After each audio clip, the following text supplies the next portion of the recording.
Hello and welcome to another episode of Prop Talk, the official podcast of the PMG, the Property Masters Guild. I am your very imperfect, one of your two imperfect hosts, Brad Elliott, and I'm here with Scott Buckwald. Maybe a little more perfect. You probably. With age comes wisdom. Yeah. I'm still pretty. And I'm really excited that today we have Mellanie Urquiza, a.k.a. Mel, with us, who is a very accomplished property master and somebody who does a lot of commercials, and that's a voice we don't always hear about. So thank you for coming in and giving us your expertise and patience for my inability to form words correctly today. But thanks for coming. Thank you, and apologize for all the beeping. No, it covers up all my stumbling with words. One of the things I like to do to start things off, if Scott, you're all right with it, is go to origin story, because I think that's the way to do it. I think so. It's how'd you get started and where'd you come from and why are you doing what you do, and just tell us about what path led you here. Yeah, well, I was thinking about it because there's obviously a long story and a shorter story. But basically... we've got time for the long story. Yeah, which one are you going to go with? Yeah.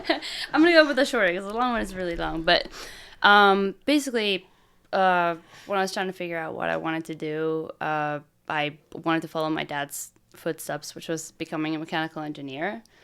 And at some point, while I was looking at schools and things like that, I stumbled upon product design or industrial design at that time. And I really liked the idea of designing like the outsides and the ergonomics and just like the overall start of the design of a product rather than focusing on the internal aspects. So I knew that's kind of the path I wanted to follow. And at some point I started asking myself what do I want to do with industrial design, and where do I want to work? And then I started going products, and I was like, fake products. I was like, well, someone's got to make the products and things that go into movies. And that was kind of like the first time I kind of started thinking about it. And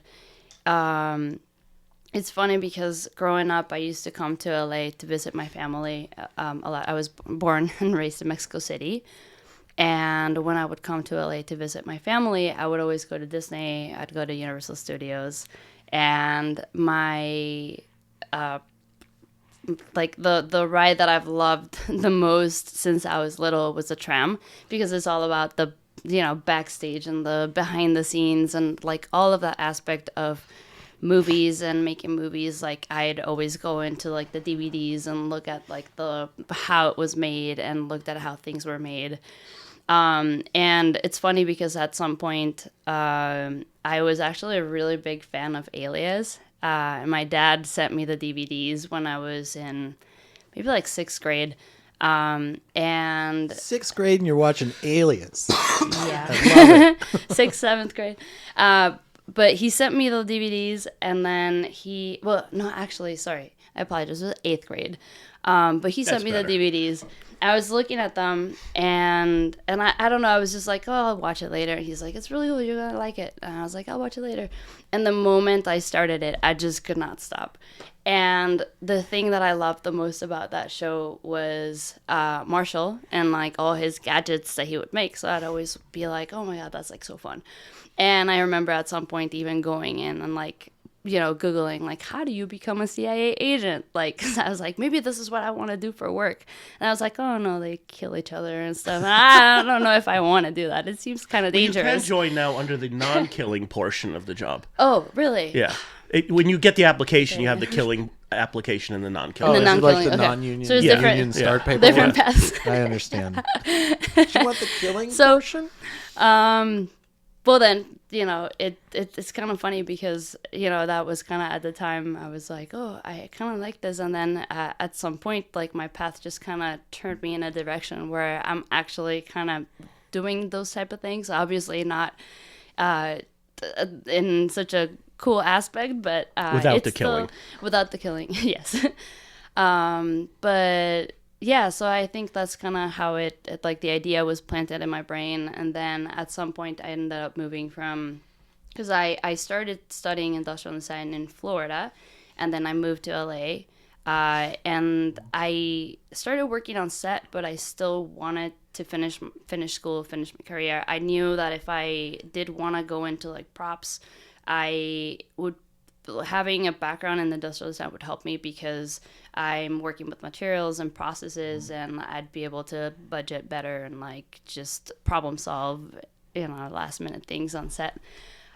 So when I moved here, I actually went into the hand prop room with with Lonnie, and I was like, hey, these are the things I know. And it's funny because I just knew it was a big prop house, and I moved to the west side, so it was close to me. And I walked in and was like, these are the skills I have. I know a little bit of like Adobe Creative Suite, and like I've built stuff, and I know some fabricating.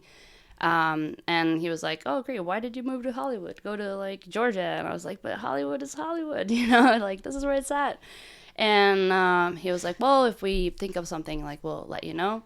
And 2 weeks later, I got a call, and I'd been here about a month. And he was like, hey, we're kind of busy. Like, want to come out and help. And how long ago was this? This was 2012. Okay. Yeah. So I moved to LA 2012 from Florida. And he brought me in, and I was thinking like, oh, maybe I'll be doing some like graphic design. I don't know. I had no idea what to expect. And he takes me to the back with the guys and like just into the fabricating shop. And it was back then, it was Chuck and Ted was there, and like they're like, all right, you're gonna be building props for like huge movies. And Awesome. I was just like, oh my god. And I remember I was just like, this is what? Like, seriously? And I was making, at the time, they were working on The Hangover 3, which to me, I was like, The Hangover is huge. And it's like, that was like the least watched movie of all of them. But it was pretty cool. I worked on all the gold ingots, and we worked on chips for the show Vegas. And I was making mops for, I can't remember the name of that movie. I think it was Joy. But I was making all these, just helping with the process of fabricating and finishing props for like all these different big shows. And it was just a really cool introduction, but after a week of working there, like my hands hurting from like opening up all the mold, like the molds, and like carrying the 5-gallon buckets and just like building up the strength to be able to do that. And it was just pretty cool, and just like a very intensive course of like, all right, you're here, let's do it, and this is part of it, But at the time, I didn't really understand what like a union shop was, and the fact that I was like getting actually days because I was in as an apprentice. And this was when I was first moved here, and then it slowed down, so then I stopped working there. And then that's when I started working on set just wherever I could. And I got into this movie that was called Stepping High. And I basically went in because a friend of mine called me and was like, hey, we need background people to like be in this movie. So I was like, okay. And I went there, and then I was a background, and I was like, spotted the production designer, and I was like, hey, can I help you? Do you need help? Like, I can PA or whatever. And he was like, yeah, sure. Like, give us your name. We'll let you know. And next thing I know, I hopped on as a PA, and I was helping the art department. And I always like to think of this movie as like my boot camp for being in film, because I feel like a lot of people, it's a great term. A lot of Yeah, people it really go is. to because a lot of people are like, oh, I studied film, and for me it was like I was studying something very different, but that I was hanging out with the film kids and helping them with their thesis projects. But it was very indie filmmaking. And then I hop onto this like non-union, really big production, and I was just like, I want more, and I want more, and I was helping and tried to like move around and try to figure out everything and learning so much. And I went from being a PA to like being a second AD, and I was helping. They would send me to second unit, and they were like, well, first AD the second unit, and then I was like, oh, we need like people to be doubles driving for the actor, and I was like, I'll do it. And like it just kind of, I ended up with so many credits on that movie. That's awesome. It was so cool. Yeah. How did you get then into props from the AD track? From doing that? Well, you know, I was PAing, so it was mostly like just trying to like get myself understanding what the film world was. But after that movie, I just kind of stepped back to like production designing small scale projects. So I was still working on student films. I was working on personal projects with friends, and I found Otis, which is where I went to school. So I was studying product design, and through some friends, I managed to get a job on the Queen Mary's Dark Harbor. So I was working basically making the sets there, like for the mazes. For the Halloween. Yeah, for the Halloween. And then it was basically Halloween in July and Christmas in October, because like we'd switch to chill. And I did that for 3 years while I was going to school. So I was basically like either going there real early and leaving early to go back to class, or going to class and then leaving early to get there. And they were super cool and flexible with my schedule, which was really helpful. And then I was just kind of like helping out my skills and like skill set and like dressing and things like that, and going to school and still working on projects outside. But when I graduated, that's when I was like, okay, like here we go, like what do we do? And I think at some point my brain, I was like, well, I've been production designing a lot of things, because when you're doing indie filmmaking, you're doing everything, right? Like We were talking about that earlier. Yeah. Yeah, so Wearing a lot of hats. exactly. And I think, I mean, obviously the thing I loved the most was like making all the detail stuff, all the little props and all the little things, and like building character for these characters that we were working with. And the bigger the projects that I worked on, the less of that, you kind of, as a production designer, you start stepping back from that. And the bigger the projects are, the less hands-on you are. And I didn't want that. I knew I wanted to be on set. I knew I wanted to be building and making things and like working with my hands. And actually, the first time I went to Universal Studios when I moved to LA, I bought a hat. It was like a black hat from Universal Studios. This is Universal Studios. It says like Prop Master. Oh, that's And it was cool because at some point I just kind of like reached back to that hat, and I was like, this is pretty cool, because like I was kind of moving in that direction. I like that you just paid off my wearing lots of hats metaphor too. That was really good.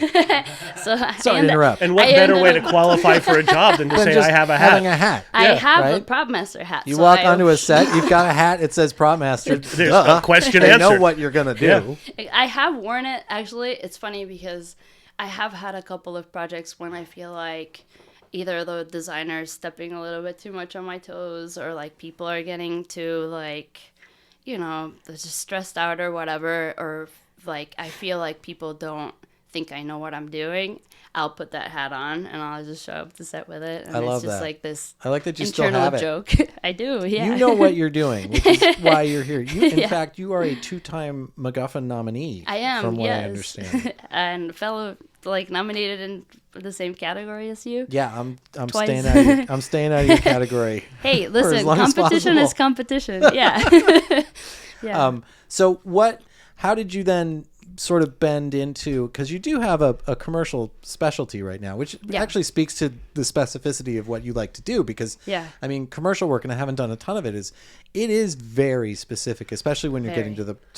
to the product itself. Yeah. The efficiency with the storytelling, because you only have 30 seconds, 15 Yeah. seconds. So everything you do has got to be really on point, really clear, and really dialed, because your viewers are not going to have much time to actually linger and look at what you're doing. It's definitely Yeah. a specialty. There's no unto itself. question. And Yeah. I was fortunate enough. You hired me for Peloton. right? Yeah. And I was so impressed with your organization and how you ran your crew, and that you were smart enough to hire me.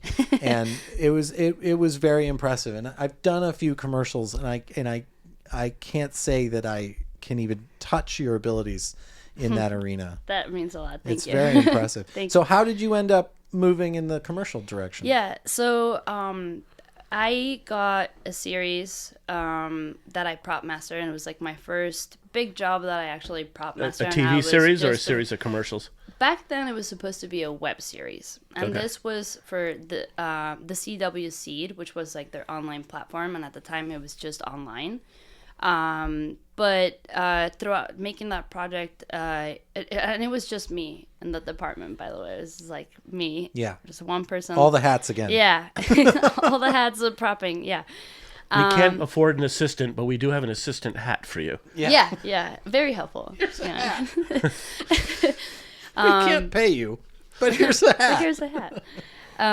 But overall, it was a crazy project because we had there was a series happening within the series. So the scheduling of that and the amount of spreadsheets that I made for myself were insane.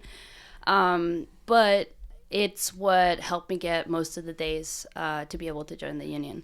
And when I had my days to join, I realized that there were like many categories in 44, and I was like, wait, what does this mean? And then it was pretty cool that I was able to join as a prop master.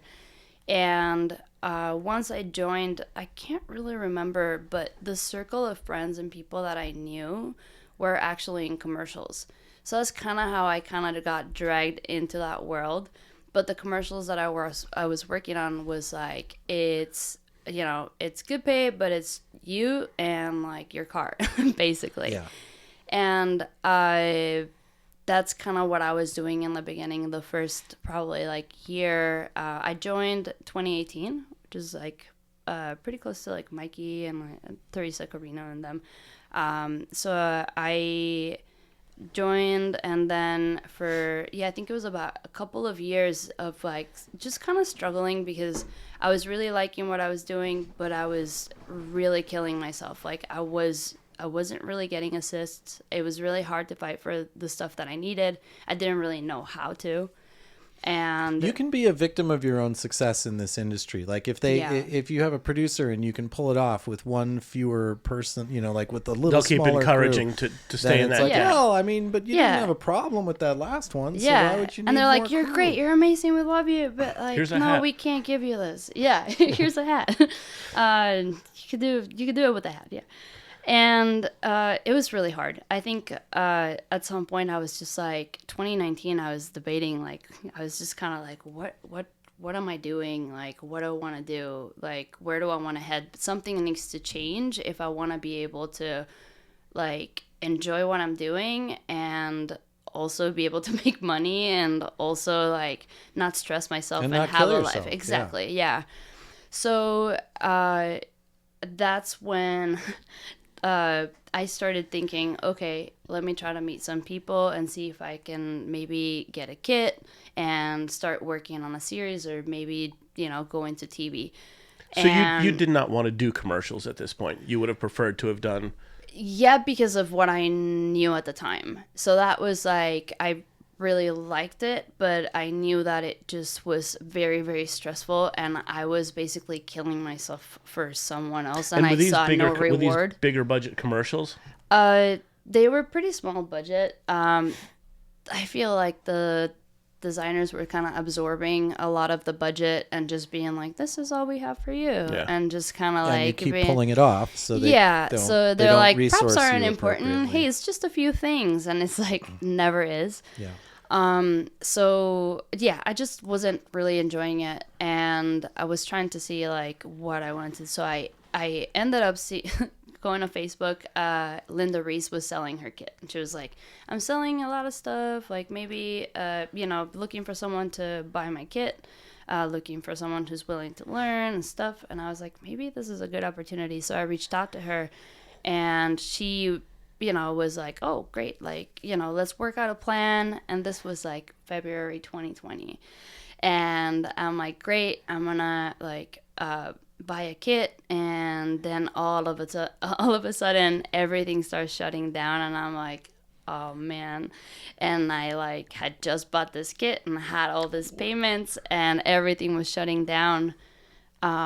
We were when you and I were talking privately, or our first episode where it was just the two of us, we were talking about people coming into the business at your age Yeah. as opposed to when we did it. Because when we came in, I was getting more phone calls than I knew what to do with. Now you're coming in, you just bought your kit. Yeah. You had payments on the kit. And the world shuts down. And the whole world shuts down. Yep. Did you, I mean, clearly you're still in the business now, but did you seriously think that I'm just going to give this up and run? I didn't. I'm thinking that right now, actually, still. Yeah, I feel like a lot of people are. I didn't. I think there was something about it that I just knew this is what I wanted to do. So, okay, so what kept you in other than just that? Because, you know, again, when we started, work was was all over the place. Yeah. So with you, certainly the risk seemed to outpace the reward. Yeah. Well, I think at the time I was still working enough to be like covering all my bills and utilities and stuff. And when I joined the union, I did understand how big that was, and the fact that, like, you know, if I kept working, I was, you know, having health insurance, which was very helpful. And I think I was at a point where I was also working with Masterclass a lot, and those were shooting still pretty consistently. So you did have a steady stream of work. Yeah, I did. And actually, I have to say, I worked with Masterclass for about 4 years or so. So it was like the in-betweens when I was getting commercials that I was just like, I'm not really enjoying this. What is Masterclass? Sorry, I don't They're know. wonderful. Sorry, yeah. They're terrific. So Masterclass is, they have their own platform, basically. It's a streamer that has a lot of different classes that are given by like masters at what they do.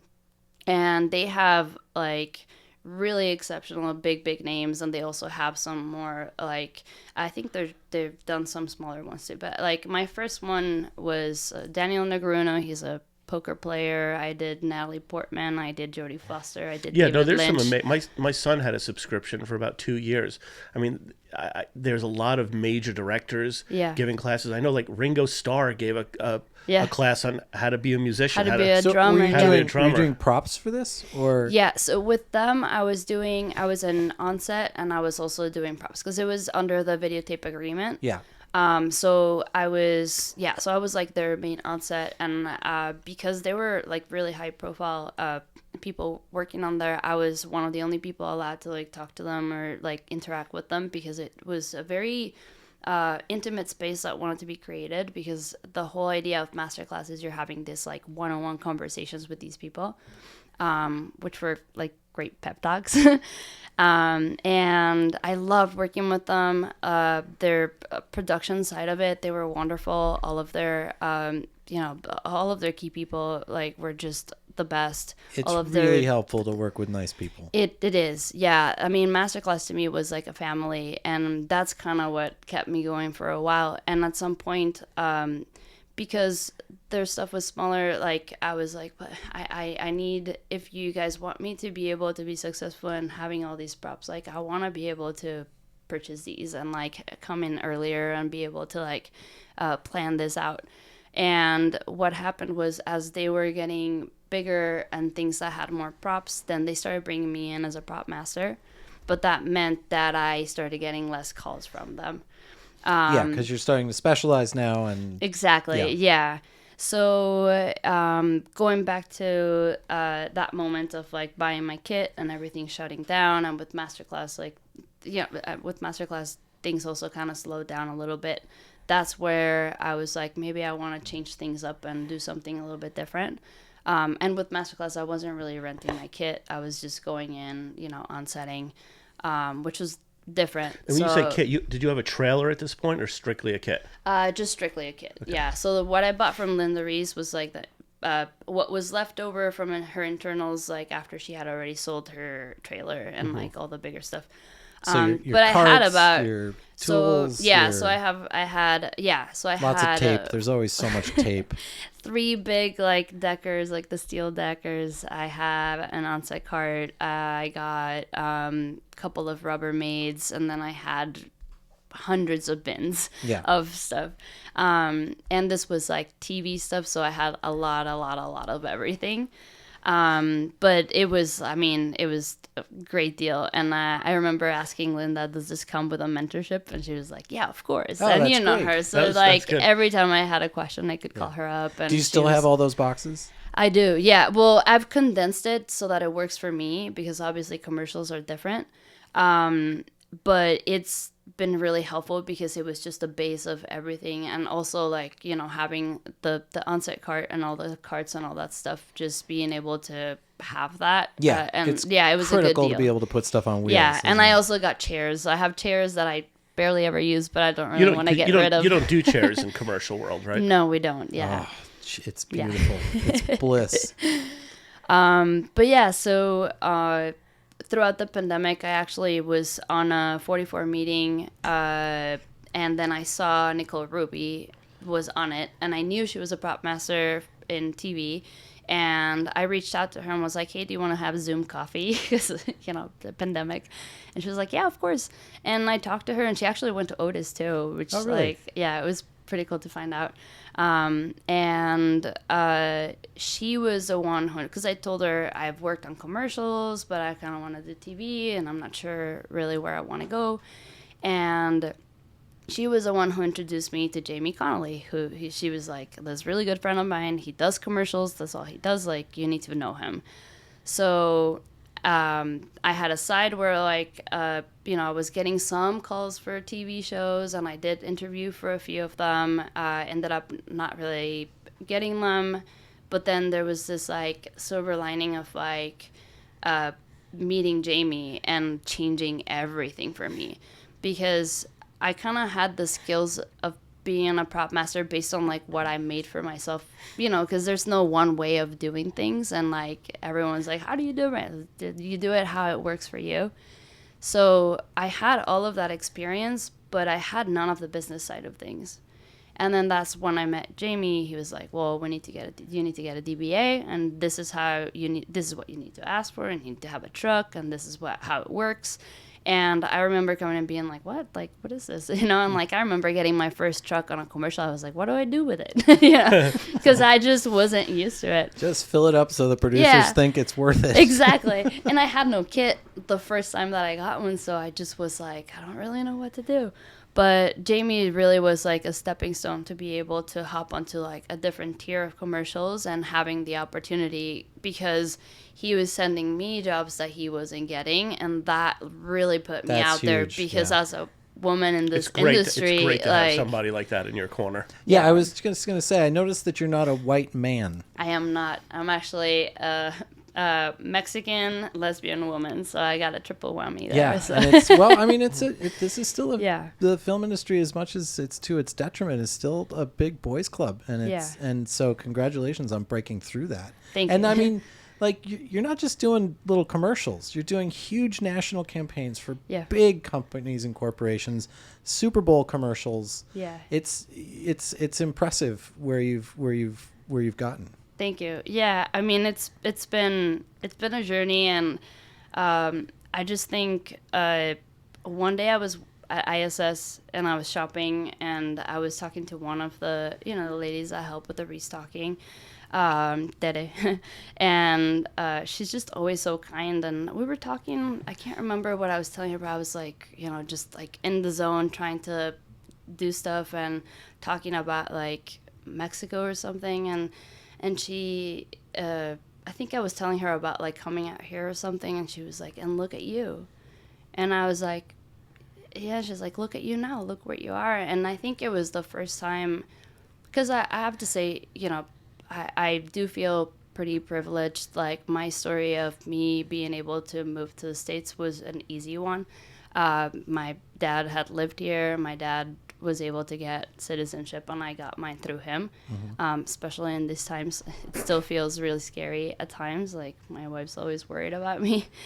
But for me, it was this, like, well, I moved out here, and then, like, understanding what that means to be Mexican, to be out here, to be a woman in an industry that is, there's not a lot of us, but at the same time, like, in a niche, which is commercials, which is even less of us. I I feel really, really thankful and just really excited for what's to come, because I know things are slow right now, but I mean, I love what I do, and I can't wait for there to be, even more that follow. Do you find in the commercial world that most of the people you work with are commercial people? Yes. Because, like Brad, I have very little commercial experience. Like, the few I've done are when film people I've worked with land a commercial and call me on board. Yeah. But I'm generally not known in the commercial world. Yeah. So do you find that it's... Yeah, there's definitely a circle. And actually, it's funny because, commercials, you're doing so many of them, and it's always a different production company. It's always a different crew. A lot of times it's different designers that I work with, different coordinators.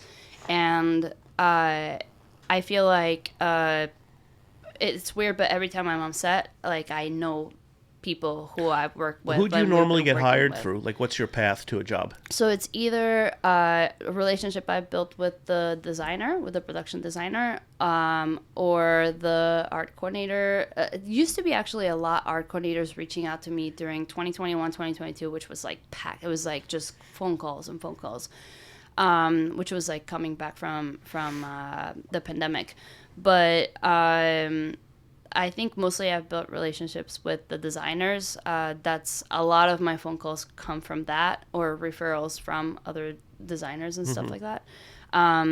But there are a lot of people that I know, like Jamie and like some other people I work with, that do get hired by the producers. And I have had times where, which actually Peloton, there were 4 jobs back to back. And I hopped in with a designer that I work with a lot, Alec Contestabil.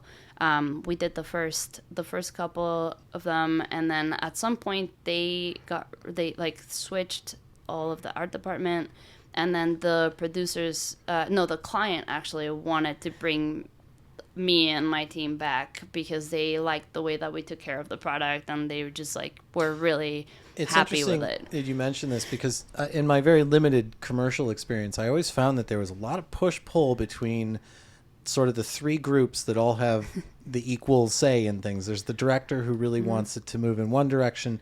You've got the agency, which is, trying to keep true to their vision. And then you've got obviously the client, and sometimes also there's the production company who's just watching all the pennies and trying to keep it. That's a tightrope. I mean, you really have to walk a really straight line to get in between all those. And I don't know how you do it. Like, who do you choose to be your boss? Like, who's in charge? So it's always different. Like, who has the hat? I would say. So it's always Yeah.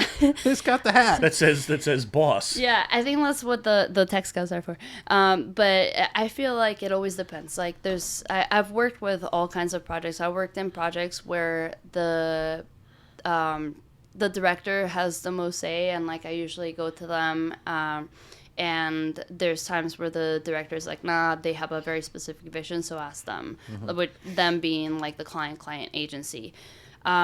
Usually the client and the agency, they kind of work hand in hand a lot closer together. I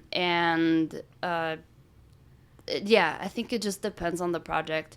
I've also done projects where, it's up to the director. I've been in projects where they only mostly care about the product a lot, and then everything else is just like, I'll get stuff and I'll put it in, and then they'll be like, can we switch this to a different color? And then sure. But I think it really changes from project to project and product to product. In the years since the pandemic, and then with the various strikes, where we've seen so much film work and TV work move out of LA, are you getting more competition from people like experienced prop masters like us who are now in LA without a job? So do you find people in our position starting to intrude into your territory? Very much so. But, we all need to work, but it seems like it's a totally different job. Yeah. Because what you do... It really is. You and I are both prop masters, but total different specialties. Yeah. It's... I don't know if the example works, but it's, a heart surgeon can't do oncology work. Right. So we're the same job, but you do a totally different setup than we do. So would a prop master like one of us I don't know that we could just naturally take over what you're doing, even though our credits might be a little more Public. Yeah. Or something that most people are watching. Just Well, like, but sometimes yeah. people compare the people you've been working with. We work Yeah. with movie stars. Yeah. That doesn't necessarily mean we're more qualified to do Right. your job. Yeah, I think what happened, obviously, like, people needed jobs, and I think that directors, I think maybe a lot of directors started moving into and doing commercials, and, like, I feel like the whole crew gets bundled up, and we did see that the jobs were getting, it was getting slower and slower and slower, and a lot of the TV and film people were doing commercials. I think that the biggest issue was that the rates and the pay are very different, and Commercial rates tend to be more, don't they they? tend to be higher, but also the projects are smaller, right? So we had worked Shorter period. shorter more money. period, Right. Yeah. So we had worked really, really hard to be able to keep pushing our rates up and up. And when the strikes happened, which was like the bigger influx of TV and film people that we saw into commercials, our rates went down significantly. And I think that is probably like the most frustrating part, rather than it being like, oh, they're taking our jobs, because, opportunity is opportunity, and that's fine. But the issue is that now getting commercials where they're pitching at me rates of like 700 or like 750, where like those are rates from like 5-6 years ago. And then what about kit fees?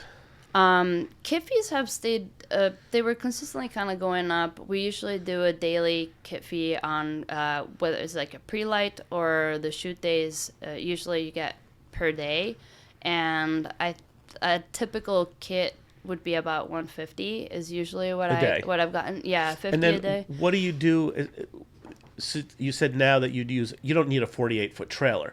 I don't, yeah. But do any prop masters buy their own 5 tons? Yeah, not 5 tons. Or cube trucks? I think mostly cube trucks. So yeah. 14 foot. Yeah, it depends. Obviously, I think if the project is bigger where you need something bigger, then you accommodate and Yeah, you get get a a bigger second truck. But Get a second truck. you don't own your own truck? I don't own my own truck. Jamie has a second truck that I was renting a lot throughout. It was throughout coming back from the pandemic, 2021, 2022. He got a new truck, and that was basically, he's like, this is your truck, because like I was just renting it consistently, and it's a Super Cube. And I think what I started doing is because you're like asking like, what does my kit look like? The most important thing for me was to be able to put everything on wheels and an easy way to be able to like, okay, no matter what truck I'm in, I know exactly how I'm setting it up, and it's going in and out in an easy way. Commercials have so much specificity too. Like, Yeah. my kit always is getting shifting. smaller and smaller. I've started every year. making my kit smaller I too. used to have like 3 bins of coffee cups, and you'd go into them, and none of them would be the right of them coffee work. cup, and I'd be You're like, missing why the lid." why am I doing this? Like, I've also so- found that I've been pulling my kit back because there was a lot of things I had to save production money, but it didn't do anything for me. I would have, I'd have dozens of fully equipped police belts.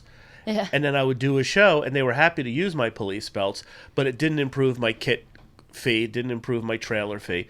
And then I figured, you know what? I'll start getting rid of those and just renting them from ISS. Yeah. Yeah. And yeah. I'm at a point now with my trailer where I like empty shelf space. Yeah.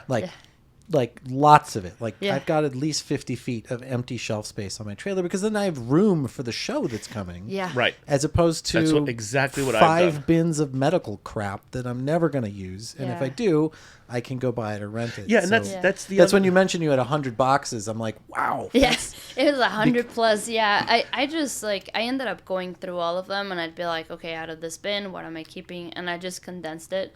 And for commercials now, what I do is I use the smaller bins, and I have basically basics, kit stuff, like basic prop stuff. Sorry, a little bit of everything. I have one metro rack that is like a custom metro rack that I have that is just a little longer. And I have basically, like your wallets, your glasses, your headphones, medical stuff, and just like little bits of everything for that, like just in case. Hey, do we have For the like last minute. Right. Yeah, do For we the happen do you to have have a- a thing? But that's no yeah. different than Yeah. my kit. Yeah, Because it's that's the same I've tried for to us. dial it back. Yeah. I would have boxes of stuff. And Yeah. now I'm keeping things that just are convenient to me. Like Yeah. one thing I've kept are all of my menus. Because whenever I Yeah. do a food scene, this way, Just yeah. not only do I have all the various menu sleeves, but I have on my computer, I have all the menu layouts. Oh, so I nice. just change the name of the menu, print it, and put a new sleeve in. Yeah. So things that are convenient to me. Yeah. But the days of having bins of coffee mugs, because you're right, you could have They'll never be right. you could have 50 mugs, and the first question they're going to ask is, "These are okay. What else do you have?" I have 3 rules for my kit, and the first rule is, do I use it all the time? If the answer is yes, I keep it. Yeah. Is it hard to find? Right. If Right. the answer is yes, I keep it. Is it expensive? If the answer is yes, I keep it. Yeah. If the answer is no, Goodbye. and I can't hit one of those categories, it is off the truck. Yeah. Because there used to be a time where I would love to be able to just have everything. Yeah. And things like I had bins, like those really, not the little plastic flip tops, but those really big, deep bins full of backpacks. And I would go through my trailer and I would have 4 bins full of backpacks. And it's like, who am I saving these for? Yeah. Because they're, like you said, they're easy to rebuy. You Yeah. could always rent them. Yeah. And all they're doing is taking up belly space in my Yeah. trailer. Tons of police equipment. I couldn't believe the amount of medical gear that I had. Yeah. Now I've condensed 20 big bins to like 4 little bins. I have some bandages, some neck braces, some things that I think at the last minute, if they asked for it, Yeah. I have A myself covered. cannula, an IV bag, whatever. Yeah. Yeah, that's kind of what I do. I've just like, if it fits in those small bins, great. And I just kind of go through them sometimes, and I kind of switch things But around. do you keep them do you keep them in a truck when you're not on a job? Because a lot of commercial people I know have to keep storage units. Yeah, I have storage. Yeah, I have a storage unit in North Hollywood. So doesn't it make more sense just to build your truck so that you have shelving in the truck and your truck becomes your Yeah. storage unit? Well, yes and no. The biggest issue I have with that, funny enough, is just the heat. I don't like my things getting hot because I think it ruins a lot of things and it just makes things not last. I do keep stuff, like if I know that I'm going to be having like 2 or 3 jobs back to back, I would keep stuff on the truck that I had Okay, that was Jamie's truck. And which for a while it was consistent. I would just keep my stuff on there. But I do have a storage unit. I don't think I would want to buy my own truck because at this moment it doesn't make sense for me just from a monetary perspective and Gear also is logistical expensive. stress. I don't want to stress about having to fix my truck. I was It's so nice to have, but lift gates break, electrics go out. You tires, oh my God, they're expensive. I just had Yeah. I just had to put new tires on my truck because my trailer was being pulled out of state. Yeah. So, if you go through a weigh station and my tires still looked brand new, but they were over 10 years old. So I had to put, what was it? 1, 2, 3, 4, 8 tires. Yeah. I think it cost me almost $3,000. That's my about gosh, it. yeah. Yeah. Just in tires. I mean, Yeah. but it's also, And they rot out here in California. Well, that's why you sidewalls have- just bake. They Yeah. it's rubber. Yeah. that's why you have to replace them after 10 years, even though, my trailer is not pulled nearly as much as a trailer that, is used for cross-country runs. Right. And in 10 years, you're probably putting maybe 6,000 miles. Yeah, very little. Yeah. But it does. It rots. Yeah. But I found my trailer has been one of the best investments I've ever made. The amount of money it's brought in Yeah. versus those kind of expenses. And I mean, there is like, I have thought about it because obviously you are renting the truck and that is, making But some we don't money. have but engines or transmissions Right. or Exactly. See, steering I columns. went through like- that when I was Yeah. doing low budget. I went out at first. I bought a cube truck, and I had that for a little while, and I grew out of that very quickly. And then I went and bought a 5-ton, and yes, I mean then the 5-ton has engine work, and it always seems to need engine work at the end of a 14-hour day when it's 2 a.m. and the truck Yeah. won't start. And I Because bought a again, nice truck. You're not but- driving it a lot. And Right. It doesn't matter Yeah. if it's a Mercedes. Yeah. If you don't drive a vehicle, it starts to decompose. It did bring in it made financially it was always worth it to me. Yeah. But a trailer is much easier. Yeah, I But mean, that's that not a makes sense. commercial. That's not Yeah. a commercial and thing. I think in commercials, like what I think is, like I said, putting everything on wheels and already knowing what my setup is, because I do have shelves that are not the typical rental shelves that are like so much better because they basically have the what is it called? The The hooks. the brackets are in the top instead of the bottom, so they don't take away space. Right. And I already like I do use like 2 shelves, and I usually have those mostly empty so I can put the bins that I'm gonna use for the job, and I separate everything by like scene. But you figure out how many weeks or months a year do you end up renting a truck, and then think about how much they probably pay. What, $500 a week for a truck? Yeah, I think it's about 1,000. Okay. Yeah. So, even with all of the mechanical work that has to be done, Yeah. it ends up becoming. If you were the more- asking me like 2021, 2022, where I was working like nonstop, Right. job to job, yes, I was actually very close to buying a truck back then. Actually, Jamie jokes around, is like, I thought you were going to buy this truck at some point. And I was like, yeah, maybe. But the thing is, I'm not working enough. Yeah. So hopefully when, things kind of settle back and, I have been seeing a bigger influx of jobs coming in. So I think like once that happens, it could be something that I start reconsidering. Yeah. I remember when I bought my trailer, I was so afraid that I was going to start losing work over it, because my concern was I had been doing jobs with a 5-ton. Yeah. And I thought that the jobs wouldn't want to hire me because of a trailer, and they needed to rent my trailer. Then they needed to rent a tractor and put a driver on it. Yeah. But yeah. It hasn't been here I an am. issue. Yeah. Well, yeah, no, it Well, wasn't and I an also issue. know people, I know other prop masters who do commercials who have trucks and haven't been rented in a little bit, and it gets scary, So, No, it's very so scary. Especially if you're like, making a payment. Yeah, exactly. So in the commercial world, just to bring it back a little bit, there's, and I want to talk about hats too, but and maybe this is hats. There's like this tabletop kind of situation where it's product shot, and then it's more of, I don't know to call it, the narrative sort of work of the commercial. Do you do both, or are there specialists that just do that tabletop moment? Because I know that there's people like, if you want that drop to go down that beer bottle, this is the guy you call, and you bring I in did that I did a specialist. Jack in the Box commercial, and they had a woman there who her only job was to do lettuce on the burgers. Oh, I worked with her.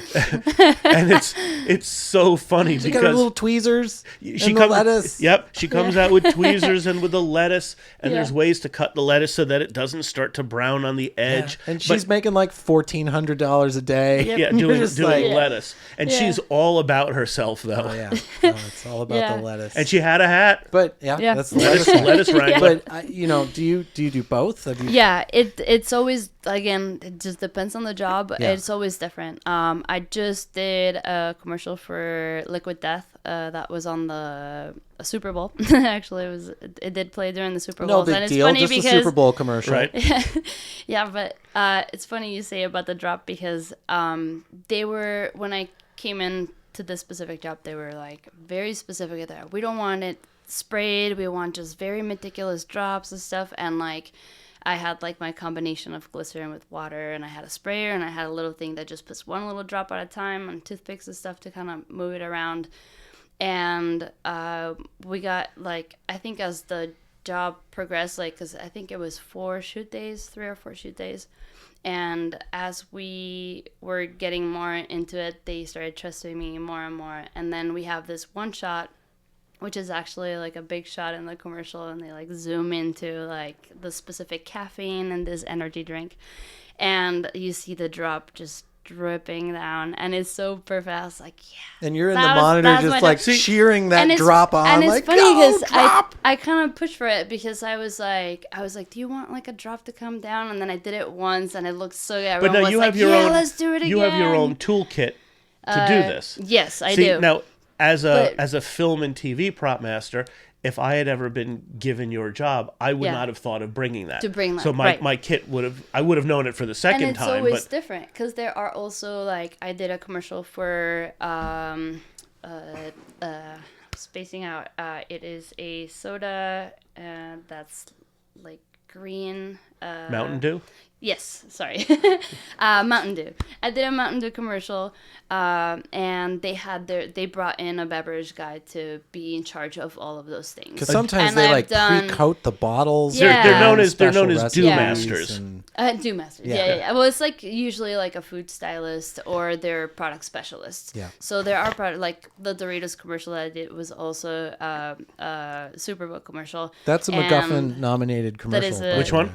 The Doritos Oh, nice. Super Bowl. Yeah. And for that one, we did have product specialists, so I actually didn't have much to do with the product itself during the shoot, but I was still in touch with them about like things that they wanted to do with the product, make sure that they prepared. I'm glad you brought up Doritos because I have a question. Every time I see a chip commercial, right, Yeah. the bag has never been crimped or heat Yeah. sealed at the top. It's just Yeah. it opens and it's just perfect. And these Yeah. are probably special color corrected or color Yep. matched bags. They also don't and have they- as much information on it, right? Yeah, Like a lot so of times we- they don't have Yeah, all the they don't have all the nutritional ounces. pays. Yeah, so So- they're called color correct, and they usually make them specifically so that they're matte, so that they don't have reflections. They're specific colors, so it matches the branding.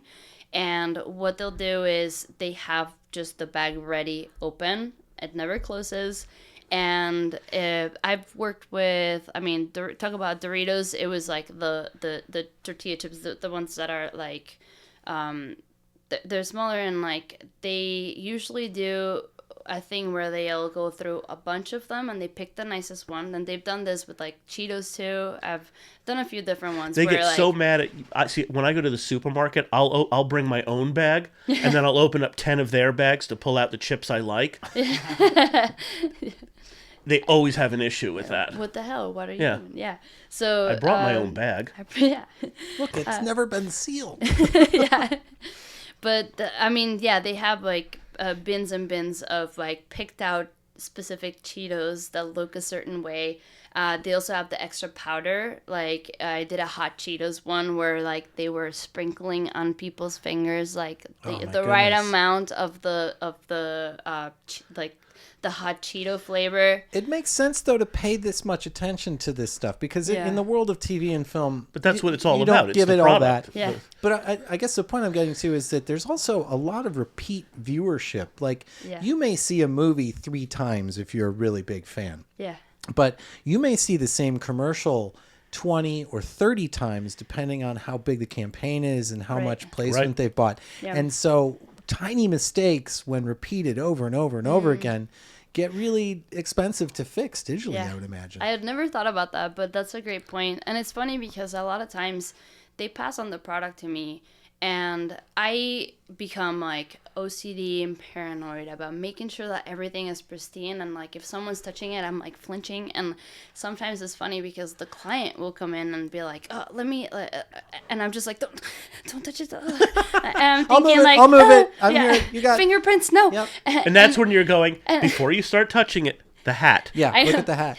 What Is your hat? Do you have a prop master hat? No. Do you Go have sit a in your seat. yes Stay in touchy your own hat? lane. No touchy. It's But, it's you one of know- those things too where I found in again my limited experience, and I think the only reason I was brought on to commercials because I don't have that super hyper exacting eye for, how much lettuce goes into the bun or the dust on the fingers. I mean, I can come up with something that'll look good, but this was a world in which I think they kind of fetishized film people. They wanted me to wear crew gear from movies and to come in to up the pedigree of the production company and the production designer, which is ridiculous because I'm sure not the best qualified for the job. I'm sure you were. But that's why that's what I was saying. That how often do now our film and TV prop masters brought in simply because it just what we're doing just seems so much more not high end. What would like the reputation. Yeah, It's- yeah. yeah. I mean, it's yeah. showing off mostly. It's Right. like, oh, we have Jerry Bruckheimer for this Honda commercial. I've done some big commercials. No, you commercials with big people. You certainly Yeah, have, but it's yeah. weird that I think there is that No, the I get it. agency client because when the agency comes in, they're Yeah. all just like on vacation. Yeah. And each one of them seems like at one point they've got to step in and like They all have just something to tweet. say. They all have to touch it Yeah. at least once or just to justify their $385,000 a year, just, oh, you know what? Wouldn't it be nice if we rotated that? Just, can you rotate that bag counterclockwise? Just up, not too much back, a little more. Okay, yeah, that's perfect. It's and hard, you're like, it's hard that's to work in exactly that where it business started. and not become cynical. Yeah. Well, and the thing is, like, I mean, when it comes to those things where it's like just moving things just a touch, I don't know what it is about it, but I really enjoy it. And I don't care if I have to move it. And I think it's also the fact that over the years after working, I mean, I've done indie stuff and I've done like all hands on non-union and like all kinds of projects. And I think I've worked on myself a lot to the point where like I understand that like what I'm doing and I'm making with other people, like I understand that to a certain point I have like no say, and like if they want it a certain way, like they're the ones I'm doing this for. And that's why it's like funny when I'm like flinching and trying to not let the client touch something as a reaction, because I'm like, I'm only doing this because of you, because you want this to look good, and the only reason I'm picky about it and I'm trying to take care of it and being so delicate with it is because I want it to look good for you. But obviously that's resonating with the people that hire you, or you wouldn't be doing repeated on really big, high-profile national campaign commercials. Like, to your credit, you're crushing it. Thank you. Yeah, I mean, I'm having fun. Yeah. Good. And that to me is the most important part. Yeah, I like the craziness of the commercials because it is like very high stakes, right? It's like, the timelines that you need to put up with. So in your world, is it what's the natural progression? Like, do you become a production designer at some point? Like, I get asked this a lot. Yeah. I mean, for me, prop master is it. This is the what do you want to be when you grow up question. Yeah. Because I've had so many people, I think I've stumbled upon people throughout my career, especially like now that I've been propping, they're like, so do you want to like art direct? And it's like, no, I want to prop master. And I think it's this idea of like props still being like less than any of these other key positions where we're it's just fixing like, that. I know, which is like, I'm that's... so glad this exists, because that's the whole point, to help people understand that this is an art on its own and it's important. But, even with the PMG and with Prop Talk, even within our own circle, it's important that we're having these kind of dialogues with you. Yeah. Because, I have little to no influence or experience in the commercial world. Yeah. So just talking to you now gives me a whole new appreciation for something that I just don't really think about as much. I'm concerned about my own little corner of the world. Yeah. Yeah. Well, and I love doing commercials, but I have been thinking, because, sometimes you do get the narrative like that. Doritos commercial that I did was so fun, and it was like and really fun to watch. It was a short film, wasn't it? It was basically like a short film. Yeah.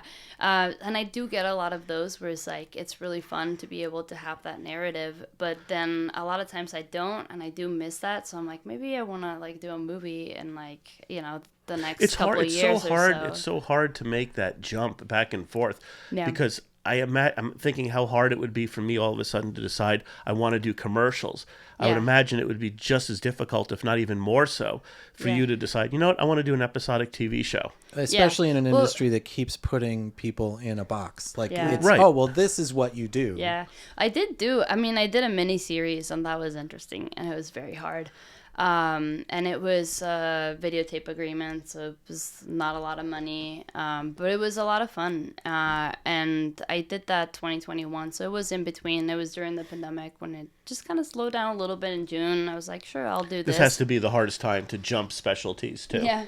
Well, yeah. I mean, I don't know. I feel like I could do it. I think I absolutely think. But I think you work in some of the most difficult prop different. Work there is. We were talking earlier about single camera half-hour comedy too. I think that's one of the most difficult types of production to work on. Yeah. And for different reasons than commercials. For a lot of it's just a relentless pace. So much of it is snobbery, though. I was saying I used to do primarily features, and when I decided to start doing TV because it kept me in town, and I had a child, a younger child at the time, now grown up. But when I wanted to do TV, I remember I would have some TV prop masters at ISS kind of make fun and going, well, great, thanks, Scott, because now that you're going after TV, I'm not going to be able to compete with you because I had a film resume.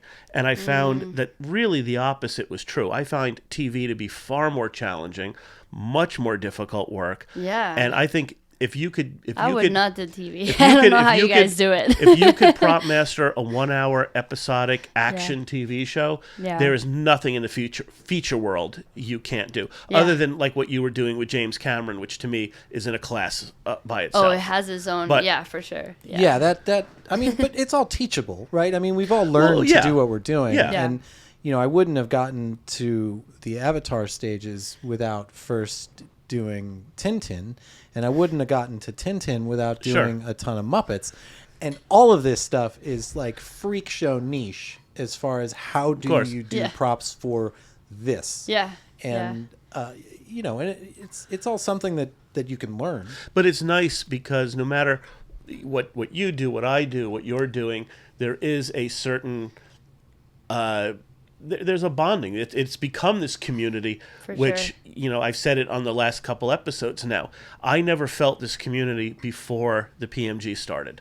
Yeah. I never really got a chance to either sit down across from a table and where you and I could just talk like this. Maybe if there's a prop master you kind of got to know, you pass each other in the hallway at ISS and exchange a story or two. But this is wonderful. Yeah, I didn't know anyone. I mean, I probably knew maybe 2 prop masters, but I didn't really know anyone. Right. And this, especially for me in commercials, like it's opened up the ability to be able to have conversations with you guys, which is something that I would have never in my life thought of.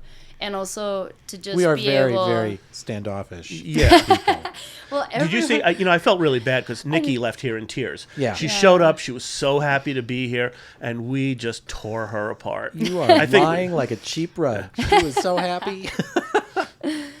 But yeah, I mean, I think like even bigger than that, like I'm so thankful I can even like submit my work to the MacGuffins, even though it's just starting with people who have categories of people that have been doing this like trailblazers like for like years and years and years, and I think for me it just feels like submitting work and being able to like grow the awards. Like I want people to get recognized, like not for me, but for these people who deserve it's to not just, have the recognition. But it's not just the person getting recognized. It's your niche of the industry getting recognized, to where a feature prop master could look at you with the respect that you deserve and understand how much work it takes to prop master a commercial. Because again, that snobbery is very easy to think, well, I just worked with Jeff Bridges. How hard could it be to do a Doritos commercial? Yeah. Where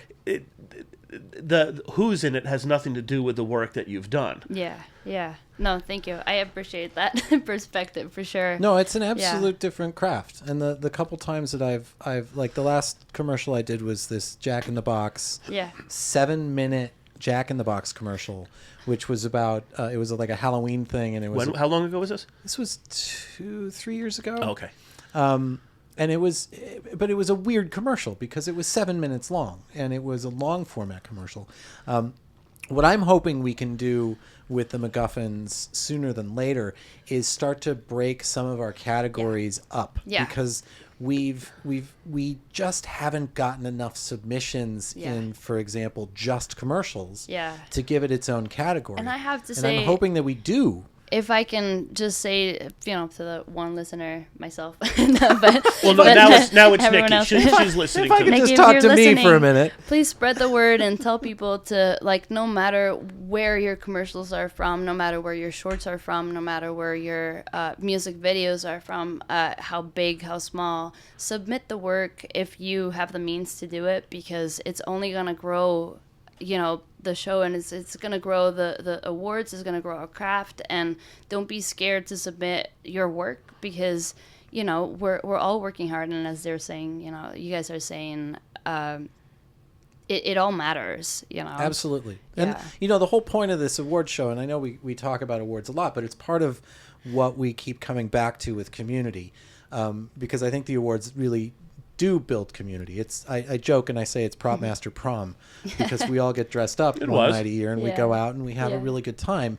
But the key is to be very public about celebrating our own excellence and the contributions that we make that elevate the material that we're working on. And I think, you're the perfect example of somebody who does that with everything you touch as far as your commercial work. And that's why you're getting hired again and again on Nothing the biggest happens by projects accident. that are out there. None of it's by accident. Yeah. So thank you for the plug. And yes, please do submit your work. I believe mid-April is when submissions open. That's okay. and You will hear it here first. And it's not, there's, for the prop masters who are not into self-promotion, and we've addressed this, it's not about just self-promotion. Yeah. Sure, if you like the idea of winning a trophy, that's wonderful. And I would never begrudge that of anybody because it's a wonderful feeling. And it's a beautiful trophy. Yeah. But I think, unfortunately, they rent them now, so you can only have it for a week. You have to bring it back to Lewis at SAT. That's absolutely a lie. But what's nice, what it does is it elevates the whole craft. It's showing that, and in like any award show, whatever show is chosen as the winner, whoever is second place, third place, sometimes it could have easily gone anyway, and it doesn't make the losers any less for it. Yeah. But what it does is it elevates the craft, that we have shows and we have individuals who are worthy of awards, and that there's recognition just being given to what we do. Of excellence. And honestly, it's great to win. I'm a very lucky guy to have a trophy at home. But the nomination is huge because you get to go back to your production designers or your producers or directors or whoever normally is hiring you and say, hey, you know what? That thing we did, it's nominated for a Property Masters Guild Award. And congratulations on putting, worthy product out there that is showing inside of our peer group that it's excellent. Yeah. And it's all around. It's the fact that we have our own podcast. Yeah. And we have our own magazine. Well, and now we can apply to the academy as well. Did you apply? Not yet. I was traveling, but I started it, and then I got to the uploading stuff, and I was like, I'll come back to it. It's pretty quick. Yeah. It's an IMDb I did make link. sure. It's I did make. $50. I made sure to add the extra $90 for for the film. Yeah. To see the screenings, the screening list. I don't have time to watch anything anymore. So. It's just having it, knowing you can. It makes it. And then I also figured it's to get invited to the screenings too, right? At the DGA theater and all that stuff. There's hors d'oeuvres and stuff. Well, if there's snacks involved, right, and alcohol. I didn't know about the snack part, so maybe I'll reconsider. Brad's favorite drink is Who's Buying. I also have a SAG card that I keep, and I highly recommend everybody in this industry, if you can at any point join the Screen Actors Guild, it opens doors, and there's nothing quite as nice as mailbox money. Is it from the puppeteering? Or? Yeah. So a long time ago, I worked on the third season of Arrested Development, and in the ridiculous show, in the last episode of the third season, Buster falls off the Queen Mary. What's the one down in Long Beach? Is it Queen Mary? Queen Mary. Okay, I got it right. And the loose seal with the yellow bow tie pops up out of the water. The seal bit off his hand. It's a big, long story, and so he's terrorized by this seal. And it was a very last-minute decision, and they were trying to find a trained seal for it, and so production is going off in one direction. I'm like, they're never gonna. No seal owner is going to put a seal in the water at Mother's Beach for this shot. It's open water. It's not very healthy water. And so as a parallel path, I went and found a seal that was just a foam seal for like a static display. I don't even know where I found it, but and then I took it to the Kyoto Brothers, and working with them, we gutted it and turned it into a hand puppet. And then I have a scuba certification, so I'm underwater with this puppet on my hand, seal. And I pop up and do the shot. I have no idea what my eye line is, whatever. And that was puppetry. It was last minute, so I got Taft-Hartley'd, and I didn't end up joining for years and years and years because it's an expensive, join, I think it was like $3,000 or something. But when I was going to start doing Kenobi, I realized like, oh, the droid motion is all puppeteering because you have to hit marks and there's eye lines and it's. Well, and if you're getting them made, you want to be able to have the control of that, like. And it's something I've just been, like, I've always been good at. Yeah. You know, with my history with puppets, and so it really worked in my favor to use that SAG card and puppeteer a little bit. Yeah. So I don't know if it comes up on commercials very often, but if it does, I've man. had a couple times where like they've wanted things to move, and I'm like, that's stepping into puppeteering. Are most of your commercials union? Most, yeah. They are? Yeah. Okay. Yeah. Well, the next time you do it, just say, this is great. It's puppeteering. Can you Taft-Hartley me for this day? Right. And a good strategy that I used on Kenobi was, hey, anytime I'm puppeteering for a day, I'm going to elevate my first on set, Jamie Christopherson, to Property Master because she has a card and she can do that. Yeah. And I won't replace her. Yeah. So what it does is it saves them an assistant property master rate for the day because you can't get paid for two things at the same time. Right. So I take the SAG day, Jamie gets the property master day, and then we just don't backfill because I'm also still doing the job. I'm still there. Yeah. And it's a really good tool to use with productions because all they care about is money. Yeah. And well, not all they care about, but it's a big one. Yeah. And Amongst the things they care amongst about. the things they care about They is care like the they'd most. have to bring a Yeah. puppeteer in anyway. Yeah. Right? So if they can save the money of an assistant property master in that moment, they're going to be happy to do it. Yeah. So it's a good tool if it comes up to use that as your argument as to why they should Taft-Hartley you. And then all of a sudden, especially on the level of commercials that you're working on, Yeah. you know, you'll And you get need- a great rate and you'll get residuals, and it's not small. So And you need is it 3 Taft-Hartley days? no, it's one. Is it 1? Yeah, if you get Taft-Hartley'd in and you are not like background, or you know, if you have 5 words or more, or it's puppeteering, you are just, that's it. You're eligible. Okay. Because I know my son got The in for 3 playing rule, guitar. the rule of 3 is you can only have Vouchers. 3 Taft-Hartley Vouchers, that's- vouchers before you have to join. Got it. That's how he got in. Yeah, you can do 1, 2, 3 for free without having to join. You still get all the bonuses and benefits. But on that 4th time, they're like, "Come on, you're doing this enough now that you have to join, Right. Or you can't do it again." So, but if you have 1 voucher day, that's enough. So, highly recommend. Awesome. 1 more hat you can wear. There you go. What's the most fun you've had on a commercial? The most fun. And we're a family show. Yeah. No, you can swear. Scott does it all the time. I don't. think I mean that the Doritos commercial was just really fun in itself because it was really big. I mean, we had Rodrigo Prieto was the DP on that, and like we were shooting at Paramount, and we had like full on scene with like cars and explosions big. and stunts and people like flying. So that was really, really fun. Although one of the most interesting weird props that I've had to make that was like a couple years ago for a Best Buy commercial. The director was like, we want to do this. It was basically a scene where it's this family in a kitchen and they have all their like, they're like, oh, we have the TV set up for like Black Friday and like we got our new fridge or whatever. And now we're just making desserts for like testing out desserts for Thanksgiving. And they were like, we want to do a gingerbread house that's encased in Jell-O. And I was like, okay. And they like give me this AI render of it. And I'm just like, well, the way physics works. Yeah. This is, and I was just like, okay. So I actually got in touch with a friend of mine who's a fabricator, and I got in touch with a food stylist, and we're like, how are we going to make this happen? Because the biggest thing is they wanted it to jiggle. So I can't just cast some, like, make something out of resin and, like, have that So be they it, wanted the because house inside the Jell-O. the house inside of the Jell-O. And I would imagine that'd be tricky Jell-O because the over house it. is going to give it They structure want to it to be fight the big. jiggle. Yeah. And you know, so I can't use, like, silicone. I can't use anything like that. So, you know, we're like, I'm actually how do we thinking do how it? I would do this. Well, Jell-O melts. it was a I'd probably use process. Jell-O. Um, Did you use Jell-O?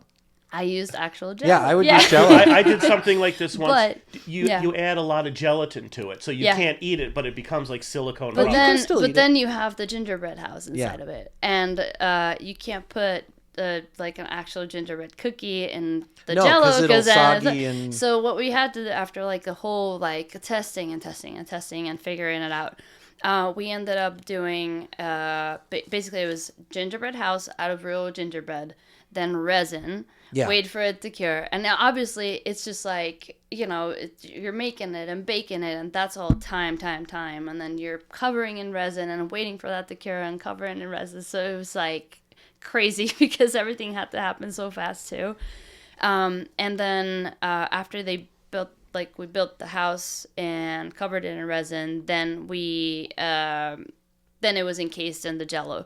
But the shape of the Jello, they wanted it to have a texture, and then it's like when you do that, then everything warps, so then you can't actually see the gingerbread. Refraction gets in so the I way. was like, we showed them some stuff, and then it ended up it actually looked really, really good, and the amount of texture that the mold that we used had actually worked out because it warped it, but you could still see it. We just made the house very big inside of it so that you could still see it. Otherwise, it was getting lost. How much time, from the time they brought this up to the time you delivered it, how much time did you have to do all this? About a week. And actually, okay. That's more than I thought you were going to say. Well, it was, I think it was maybe about a week, and it was like over a weekend that I wasn't really even supposed to be working, but it was over the weekend of the first MacGuffins, actually, because I was like on phone calls getting ready to go to the awards, and like I was just like, I need to,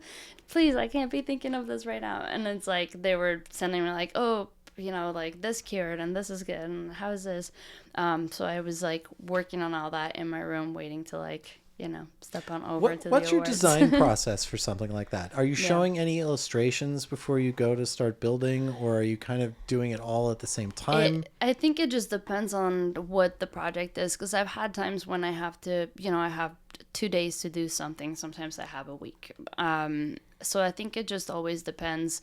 It also, I feel like I just have to feel out with the flow. Like one time I had to build a little robot that lit up for a Hyundai commercial, and it was for all their EV vehicles, so they wanted a little robot that lit up on cue, and for that one they sent me a drawing of kind of what they wanted, and then I just, because a lot of the agency stuff, SAT. like they've got people who draw, and they'll sometimes so sometimes they'll send me stuff, sometimes I'll sketch something out quickly, sometimes I'll just pop out some reference images.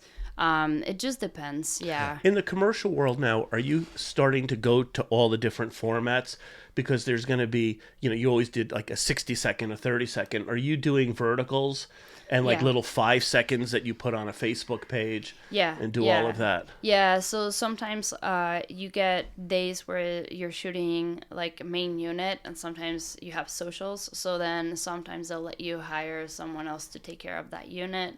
You also have stills, so it will split into the main unit, which is just like your regular video, and then socials will be a mix of like verticals or like regular video, but just in shorter snippets and very specific things. Because a lot of times when the verticals are filmed, they're still using the same ratio as for, say, television, but the action tends to be more in the middle. Yeah, so that when you verticalize it, you're just losing the ends, but that's not.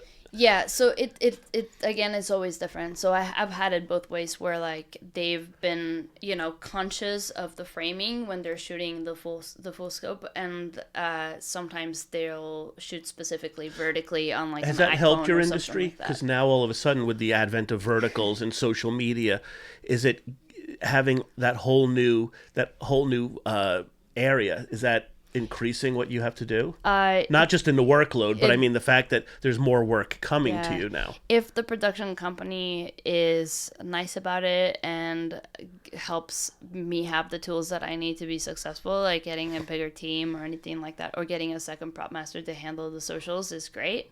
But a lot of times they do throw it at you like last minute, the day before. Yeah. By the way, we're doing this. And then you're kind of like, running around. Have you done any commercials that are strictly just verticals or socials yet? I I think I have. I just can't think of any specifically, but I'm sure I have. Yeah. Does everybody know what verticals are? For everybody who's over 45. Yeah, so verticals are any commercials that you see while you're on social media. So if you're like scrolling on Facebook or It's Instagram vertical because or you're watching TikTok, it on your. Because you're looking you're at watching your it phone. cell on your phone. phone. So Yeah. it's portrait mode as opposed to landscape, Yeah. like grown-ups shoot TV. But you Yeah. know, the thing is the only reason I know about this is my son is active in this now, and he will explain to me that it's what television was in 1947. But it's a good point because Yeah, no, it was square. In 19 I don't mean in the proportion, not the aspect ratio, but not the aspect ratio. But in 1947, people who worked in features poo-pooed television, and they're like, who's going to stay home and watch television? Got it. And then Milton Berle comes along, and I Love Lucy comes along, and now here we are 70 years later, and look how big TV is. What we're seeing in verticals now is just the beginning of a whole new industry, and features are going to come out on verticals and television streaming shows. I mean, vertical is a whole new world for us. And when you and I talk about what could possibly save LA, that could be one of the things, bringing in all new work that. I mean, it's been starting to. I feel like it started kicking off a while ago, and it hasn't really gotten a lot of traction. I also know that they've just kind of gone into a lawsuit with the kids, I think, because of social media and kids and stuff. Yeah, So there was a big I wonder thing if in Australia. there might be some restrictions. I have to say, I have younger kids, almost 11 and 14, and when they go to consume media, they are almost 50-50 on traditional, like, my daughter is just so happy to watch Stranger Things for the fifth time through. And my oldest is into video games, and they're on their phone, and they're doing short format and short content. And so, there's a new generation coming up that's not watching long format stuff anymore. Yeah. And because it does take a long time, Yeah. I mean, I'm looking at the latest Prop Culture and Avatar Fire and Ash is there, and that's 3 hours and 17 minutes. It's entertainment done at a length that modern audiences just don't understand. Yeah. I mean, Well, certainly younger audiences don't understand. yeah. Yeah. Or just don't take the time for. Yeah. I mean, I'm curious what how far it'll go.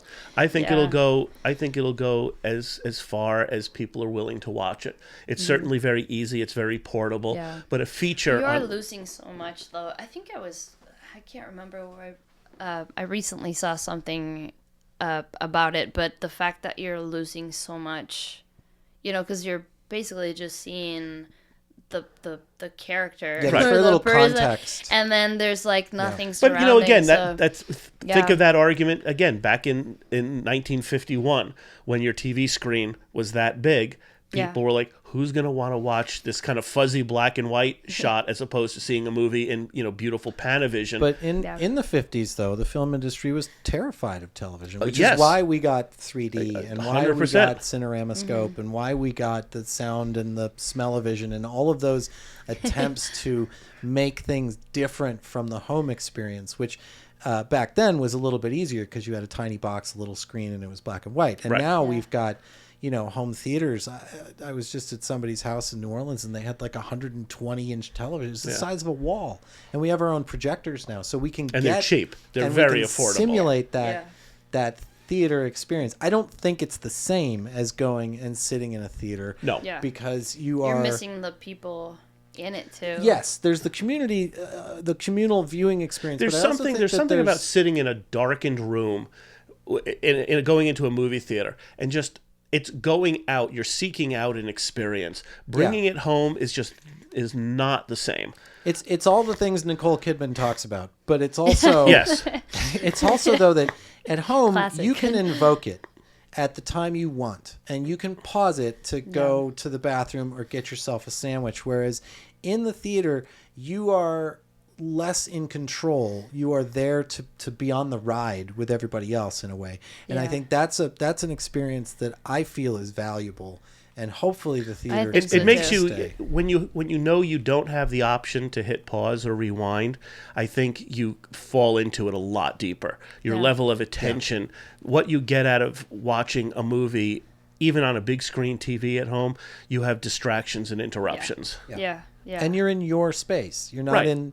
It's you're- just different. It's almost like going to a. It's not really, but it's sort of like you're going to this place. It's almost like you're going to a church. You're Yeah. going there. But it is a and church. You're not in control anymore. Right. Yeah. I remember as a kid, I didn't listen to my mom, who said that I should pee before we watched The Empire Strikes Back in the theater. And I'm a huge Star Wars nerd, you know that. Yeah. And I had, I got my soda and I drank it too fast. And in the middle of the movie, I had to go to the bathroom. And so I'm running, and I'm just like booking up the ramp, and I go and I pee as fast as I can. And I didn't wash my hands, and I'm running back to the seat, and I missed it. And there wasn't a way to get that back Right. without Yeah. going back to the theater or waiting the however many 6 months or 2 years until it came out on VHS or whatever it was.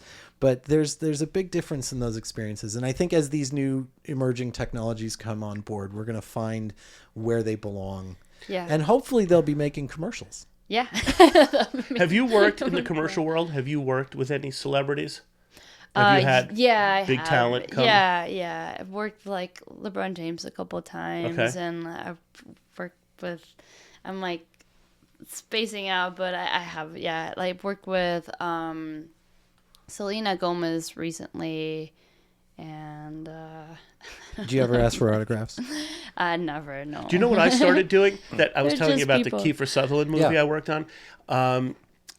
I was working on this movie with Kiefer Sutherland, and whenever I would take, we had to take the continuity pictures with Polaroids at the time, and Kevin Pollak, a stand-up comedian, was in the movie. Whenever we would take a Polaroid of him, he would flip me off in the Polaroid. Yeah. So then other members of the cast started doing it. Stop by my prop trailer next week. I have made a point of every actor I've ever worked with since then, and that was 95 or 96. Oh, that's great. I have a collection of actors flipping me off. Usually the last day of the show, I'll walk up to him and I'm like, "Hey, Jeff, can I get a picture of you flipping me off?" And he's like, "Yeah," and he just sits there like that. That's So cool. it's really funny looking through all these photos Yeah. of like a Hollywood's who's who of people flipping me that off. Don't like you. Yeah. That's awesome. I've only ever asked for 2 autographs from celebrities. One was Paul Rubens, because I was assisting Greg Finnan on the last Pee Wee Herman movie, and for whatever reason he came onto the trailer, and I handed him a paint marker and I said, "Would you please sign my truck?" So he signed one of the cross beams at the top. And I got along super well with Miss Sigourney Weaver on the Avatar I have sequels. hers. Yeah. And I have a 12-inch Ripley action figure, and very she cool. signed that figure for me, which was really kind of her. But other than that, I kind of leave them alone. Yeah. I mean, it's because the commercials are also so short. A lot of times when we do have celebrities, and I have worked with a lot of them, but it's such a short amount of time that you have them for, and a lot of times it's like we are like prepped and ready for them to walk in and out. So Yeah, the there's time not- is short. You don't get the time to build that and relationship. you also don't exactly. Yeah. Yeah. But I mean, I've So it's I because I worked on masterclass for such a long time with a lot of high profile people, I feel like that also helped me just, have this sense of like, we're all just people, working together. Have you ever been? We were talking earlier. Have you ever been starstruck? I used to. Recently, I do more often than not at like Angel City games, the women's soccer team, because I recently met Jennifer Garner, and like she's just like, I'm a huge fan of her. Well, But wasn't she an Alias? Yeah, of course, yeah. She's one So of my she's a big favorites. part I love of Jennifer Garner. yeah, she's a huge part of why I'm here, and she's also a badass overall human person actor. So yeah, I think that's Good. the most starstruck I've been. Well, we just got the twirly finger, which means it's time, unfortunately, to say goodbye. Mel, thank you Do so you much. want to lead for us in taking our the clothing? time. Our clothing. Yeah, we all our hold theme hands song. and we sing a song. And we have a Yeah. theme song. All right, sounds good. It's please hit the like and subscribe button to the Property Masters Guild Prop Talk. Are the only official Property Masters. We are all actually holding hands right now. It's a little creepy. No touching. The I'm website. mouthing the And words. yes, there's a website that I'm supposed to talk about, but I'm not going to be good at that because I completely forgot. PropertyMastersGuild.org. There you I think go. Mel might know the Instagram handle. It's underscore PMD underscore the PMG. There we go. Awesome. You had surprisingly soft hands. I am very supple. I moisturize. It's very important. Past 50, you got to use lotion. It's really critical. Listen, thank you guys so much. This has been a lot of fun, and we'll Thanks be for doing having me. more. And to our two listeners now, thanks for joining us, and we hope to see you again soon.